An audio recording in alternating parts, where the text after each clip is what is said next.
World Christian News from English Christian Times. Lebanon blast kills 100, many more injured. A huge explosion on Tuesday afternoon near the center of Beirut kills at least 100 people and causes extensive damage to the Lebanese city.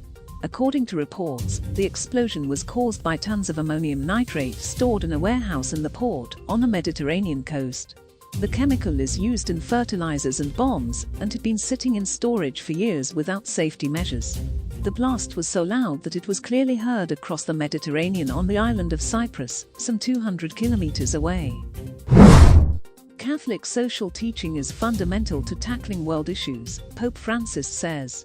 Pope Francis said, "The Church is not an expert in the global health crisis, but Catholic social teaching is fundamental to healing the issues faced by the world today. Although the Church administers the healing grace of Christ through the sacraments, and although she provides health services in the most remote corners of the planet, she is not an expert in the prevention or treatment of the pandemic." Another Christian sanitation worker attacked and beaten in Pakistan. On August 2nd, Iqbal Masih, a Christian sanitation worker, was attacked and beaten by a group of Muslims in Wazirabad, located in the Gujranwala district of Pakistan's Punjab province.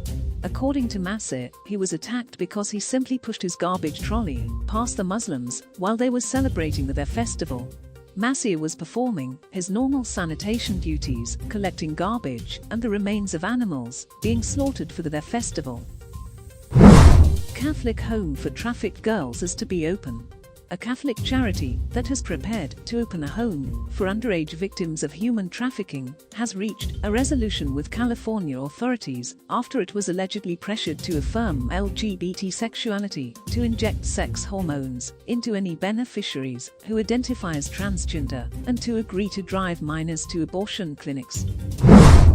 Pope Francis deplored a firebomb attack on a cathedral in Nicaragua. Pope condemned the incident in which an unidentified man threw a firebomb into a chapel of Managua's Cathedral of the Immaculate Conception, severely damaging the chapel and a devotional image of Christ, more than 3 centuries old. The attack took place July 31, amid rising tensions between the church and the Nicaraguan government. Cardinal Leopoldo Brenes of Managua described the attack as a terrorist act. New regulations grip religious accounts on social media. China's security has tightened its grip around the throat of commercial web platforms. The campaign has affected religious groups who use WeChat to organize religious gatherings or promote religious activities and content. The regulations on the administration of religious information services came into effect in March 2020.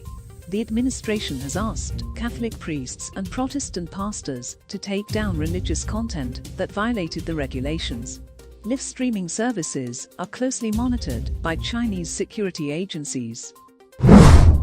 4 Iranian Christians imprisoned. Following their February arrest for house church membership, 4 Iranian Christian converts were released on bail at the end of May. However, Iranian authorities refused to drop the charges of actions against national security, attending home churches, and spreading Zionist Christianity. All 4 are now imprisoned. Iranian Christians are often discriminated against by the judicial system, despite the nation's obligation to serve all citizens equally, regardless of their religious affiliations. These particular cases are discouraging, as these Christians were given hope of release. Citing COVID and bushfires, Australian bishops urge focus on mental health. The bishops called on parishes to increase mental health awareness among their people, to work to reduce the stigma around seeking mental health care, and to connect with mental health networks in the local area. Christians are called to restore the body of Christ by making mental health a key priority, acknowledging and including people living with mental ill health within our communion and the heart of society.